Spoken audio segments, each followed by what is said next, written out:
आज हमारी बहन जी को देख लो, बहन मायावती जी हैं, इतनी पढ़ी लिखी शिक्षित हैं, 4-5 बार मुख्यमंत्री बन चुकी हैं, लेकिन जाति के नाम पर कहीं ना कहीं उन्हें आज भी जाति के नाम पर लोग जाति शब्द से ही सामने नहीं बोलते हैं, लेकिन पीछे फिर भी वो जाति को लेकर के कहीं ना कहीं वो उनसे कटते रहते हैं लोग। इसी तरीके से हमारे समाज में जितनी बहन बेटियाँ पढ़ी लिखी हैं, अच्छी हैं, शिक्षित हैं, समझदार हैं, जैसे आज हम भी हैं, बहुजन समाज से ही आते हैं, लेकिन हम पढ़े लिखे हैं, शिक्षित हैं, लेकिन उसके बाद भी कहीं ना कहीं जब जाति की बात आ जाती है तो लोग वहाँ पर जाति के नाम पर महिलाओं का शोषण करते हैं। सरवण समाज की हैं या प्रकाष्ट के हैं, जो भी और ले लो, उनके प्रति तो ऐसी मानसिकता नहीं है। वो चाहे कैसे भी कपड़े पहने, कैसे भी रहें, कहीं भी उन्हें मान सम्मान बराबर मिलेगा। हमारे जो बहुजन समाज की बहन बेटियां, वो चाहे कितनी भी पढ़ लिख लें, लेकिन अगर वो कहीं पर भी चाहे सांसद में या पार्लियामेंट में जाए या कहीं पर भी जाएँ या किसी भी वो डिपार्टमेंट सरकारी उसमें जाएँ, लेकिन उन्हें वो मान सम्मान, वो दर्जा आज भी नहीं मिलता है जो उन्हें मिलना चाहिए।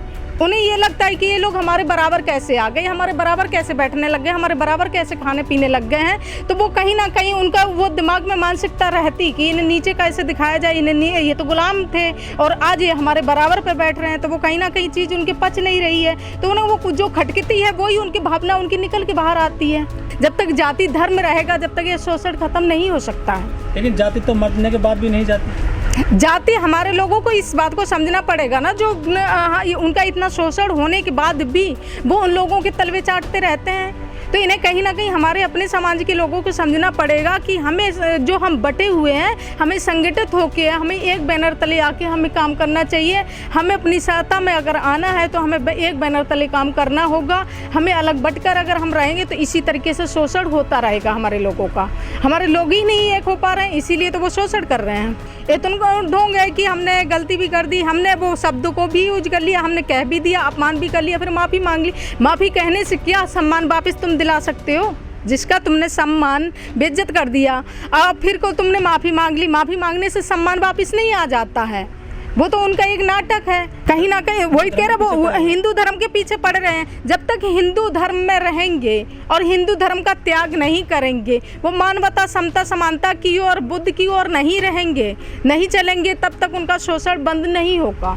और जाति धर्म के नाम पे शोषण हो रहा है, बाकी कोई शोषण नहीं है, क्योंकि उन्हें जहाँ अपनी जाति से ही नफरत है। जाति तो बहुत सारी है, जाति है तो, लेकिन ऐसी समाज के साथ क्यों ऐसा होता है ज़्यादातर?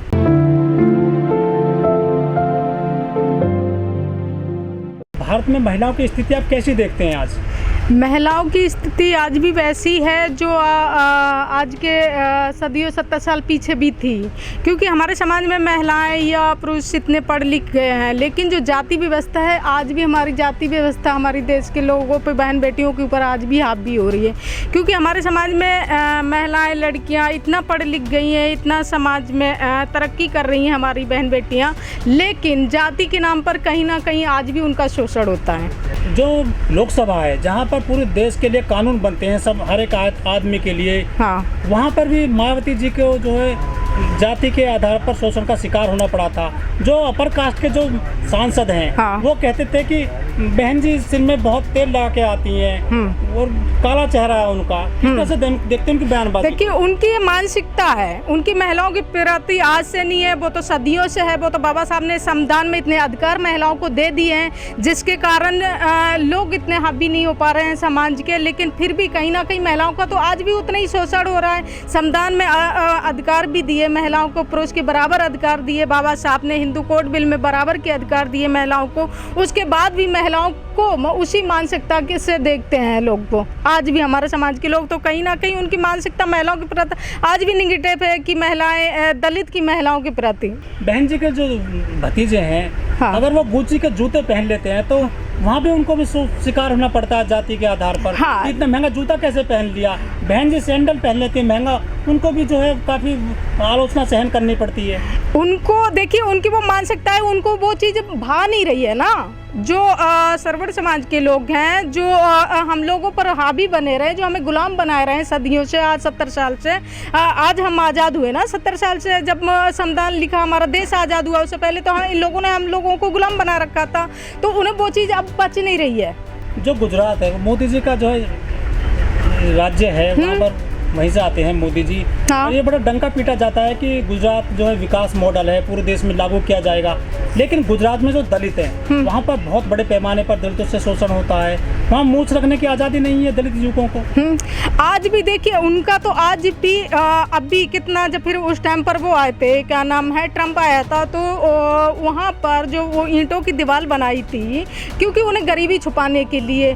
आज भी वो चाहते कि हम लोग गुलाम रहें, वो रात दिन काम करते हैं। हमारे समाज के लोग आज भी नहीं इस चीज़ को समझ पा रहे हैं कि हमें आज भी गुलाम बनाने की कोशिश की जा रही है। वो रात दिन कहीं ना कहीं साजिश के तौर पे काम करते हैं, लेकिन हमारे लोग आज भी हाथ पे हाथ रखे बैठे हैं, सो रहे हैं। उन्हें पता ही नहीं है कि हमें गुलाम बनाने के लिए हमारे साथ साजिश करी जा रही है और हम नहीं कहीं ना कहीं समझ पा रहे हैं। लेकिन गलती यहाँ पर उनकी भी नहीं है क्योंकि लोग हमारे बटे हुए हैं, हमारे लोग एक साथ नहीं है, हमारा बहुजन समाज हमारे संगठित नहीं है, इसलिए वो उसका फ़ायदा उठा रहे हैं। वो कहता है, वो चाह रहे हैं कि जो 70 साल पीछे की गुलामी थी हमें उसी में धकेलना चाह रहे हैं। जो कर्नाटक है हमारे देश में राज्य है, 2 दिन पहले वहाँ घटना होती है, एक दलित व्यक्ति बाल कटाने जाता है तो उसको वहाँ भगा दिया जाता है।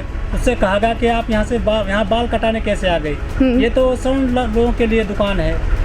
अब उनकी ये मानसिकता जब तक जाति धर्म रहेगा, जब तक जाति व्यवस्था नहीं बदलेगी, तब तक उनकी मानसिकता नहीं बदलेगी, तब तक ये चीज़ उनका शोषण होगा और वो शोषण करने में लगे हुए हैं। उन्हें वो चीज़ भाई नहीं रही है, तो वो इसीलिए वो कहीं ना कहीं हम लोगों को कर रहे हैं, अपना ही शिकार बना रहे हैं। छुटकारा कैसे मिलेगा ऐसी जो मानसिक बीमारी है? ये जब भी मिलेगा जब जाति खत्म होगी, जाति खत्म होगी, मानवता आएगी, समानता आएगी, समता आएगी, तभी ये शोषण खत्म हो सकता है। देश में जो सिनेमा है, जो सिनेमा के कलाकार हैं, वो भी दलित जो लोग हैं उनको निशाना बनाते हैं। चाहे आप उसको देख लो, हुड्डा हैं, ये कलाकार हैं, रवीना टंडन हैं, या इससे पहले महिला कलाकार ने भी कहा है, जाति को लेकर बड़ी टिप्पणी करी है, वो माफ़ी मांग लेते हैं। फिर बाद में माफ़ी मांगने से क्या उनका गुनाह खत्म हो जाता है?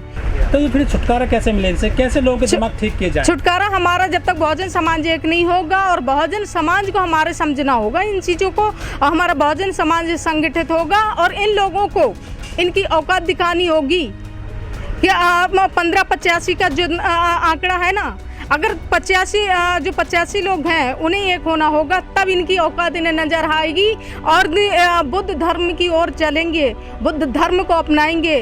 और जो बाबा साहब भगवान बुद्ध ने, अगर बाबा साहब ने क्यों कहा था कि हम हिंदू धर्म में पैदा हुए हैं लेकिन हिंदू धर्म में नहीं मरेंगे, हम उन्हें बुद्ध धर्म क्यों अपनाया? क्योंकि शांति का प्रतीक है, मानवता का, समता समानता का, उसमें भाईचारा है। इस हिंदू धर्म का जो है, इसमें भाईचारा क्या है कि इसमें हिंदू धर्म का बंटवारा, बेटियों का सम्मान नहीं, महिलाओं का सम्मान नहीं है, इसमें रूढ़िवादी परंपराएं जो हैं, इसमें तो अगर इसमें हम रहेंगे और इसमें हमारा बहुजन समाज अगर जकड़ा रहेगा तो कभी ये उनका शोषण बंद नहीं होगा और हम लोगों का ऐसा ही शोषण होता रहेगा हमारे समाज का। हमारे देश में बहुत सारे लोग हैं जो दलित हैं, वो SC/ST बिरादरी से आते हैं, लेकिन वो गौतम बुद्ध के रास्ते पर चल रहे हैं, वो धर्म उन्होंने अपना लिया है, उसके बावजूद कहीं ना कहीं वो फिर भी प्रताड़ित किए जा रहे हैं। प्रताड़ित किए जाते हैं क्योंकि उनमें भी कुछ कमियां ऐसी हैं कि वो सामने एक दिखावा, समाज में दिखावा करते हैं कि हम बुद्ध के अनुयायी हैं, बाबा साहब के अनुयायी हैं, लेकिन घर में जाओ तो आज भी देवी देवता उनके पूजते हैं। वो कहाँ से बौद्धिस्ट हो गए हैं? क्योंकि हम ऐसी समाज के लोग, जो जाटव समाज के लोग हैं, वो लिख पढ़ गए हैं, वो ज़्यादातर आगे पढ़ रहे हैं, वो आवाज़ उठाते हैं, उन्हें अपने अधिकारों के बारे में पता, उन्हें हक अधिकार के बारे में पता, इसलिए सबसे ज़्यादा ऐसी समाज का शोषण होता है। क्या आपको भी लगता है कि जो OBC वर्ग है, हाँ, वो सबसे ज़्यादा शोषण करता है दलितों पे? ऐसे वर्ग जो OBC लोग जो हैं, वो क्या है कि वो अपने आप को हिंदू समझते हैं, उन्हें क्या लगता है कि हम हिंदू हैं, लेकिन हिंदू वो कहाँ से हैं? उन्हें हिंदू बांट रखा है, वोटों के टाइम पर वो हिंदू बन जाते हैं। वैसे अभी जब फिर उन्होंने अखिलेश का जो आवास धुलाया था योगी जी ने, अगर वो हिंदू होते तो उनका आवास धुलाया क्यों था? वो तो इससे नहीं, वो तो खूब मंदिर जाते हैं ना, लेकिन इतना होने के बाद भी उन्हें ये समझ में नहीं आ रहा कि हम भी, हमारे जो SC लोग हैं वो OBC हैं, हम लोग SC हैं, SC लोगों हमारे छोटे भाई हैं, OBC हमारे बड़े भाई हैं, लेकिन वो उन्होंने क्या करा, जो अपर कास्ट के लोग हैं उन्हें हम लोगों को ऐसा बांट रखा है, OBC SC लोगों की एक ना हो पाए और जी आपस में बटे रहे, जो वोट बैंक है वो हड़पने के लिए वो हिंदू बता देते हैं तो वो भी SC में आते हैं। क्या जो पॉलिटिकल लीडर हैं, जो राजनीतिक पार्टियां हैं, क्या वो भी चाहती हैं कि देश में जातिवाद बढ़ा रहे, उनकी रोटी सिकती रहे राजनीतिक? क्या कह रहे हैं? जो राजनीतिक नेता हैं, हाँ, पॉलिटिकल लीडर हैं, वो भी कहीं ना कहीं जाति का मतलब गेम करते हैं, खेल खेलते हाँ, जो राजनीति करते हैं उन्हें वो जाति धर्म को बढ़ावा दे रहे हैं, क्योंकि उन्होंने वो अभी तक संविधान नहीं पढ़ा, इतिहास वो पढ़ा नहीं है कि उनके साथ उनके जो महापुरुष थे उन्होंने कितनी बलिदानी दी। जो ओबीसी के लोग थे, उन्हें कुछ लोगों को आज तक भी पता नहीं कि हमारे महापुरुषों ने कितनी बलिदानियाँ दी हैं। वो यूँ देख रहे हैं कि हम तो हिंदू हैं, लेकिन जबकि वो हिंदू है ही नहीं, और वो हिंदू में उनकी गिनती करी ही नहीं गई। 4 वर्ण हैं, 4 वर्णों में क्या नाम है, क्षत्रिय, ब्राह्मण, ठाकुर, बनिया। अब ये ओबीसी किस जाति में आते हैं? क्षत्रिय में आते हैं कि उसमें क्या नाम है, ठाकुर में आते हैं कि ब्राह्मण में आते हैं? और चौथी जाति तो एससी की है, तो ओबीसी किस में आ गया? एससी में आया ना। तो फिर ये अपने आप को तो उन्हें समझना पड़ेगा, ये ओबीसी भाई लोगों को समझना पड़ेगा कि हमें जो बांट रखा है 1585 में, तो हम 85 में उनकी गिनती है, ना कि 15 में गिनती है। ये उन्हें समझना पड़ेगा। जब तक भी एक नहीं होंगे ना, और वो हम लोगों को आपस में क्यों लड़वा रहे हैं, उसका कारण है जो सरवण समाज के लोग हैं, वो आप कभी देखा कि वो कभी शोषण नहीं करते हैं, वो करवाते हैं। किससे करवाते हैं? ओबीसी के लोगों को आपस में लड़वाएंगे, पिटवाएंगे और मरवाते हैं, क्योंकि उन्हें पता है कि आपस में लड़ेंगे, पिटेंगे, और इसका फायदा कौन उठा रहे हैं? 15% के लोग।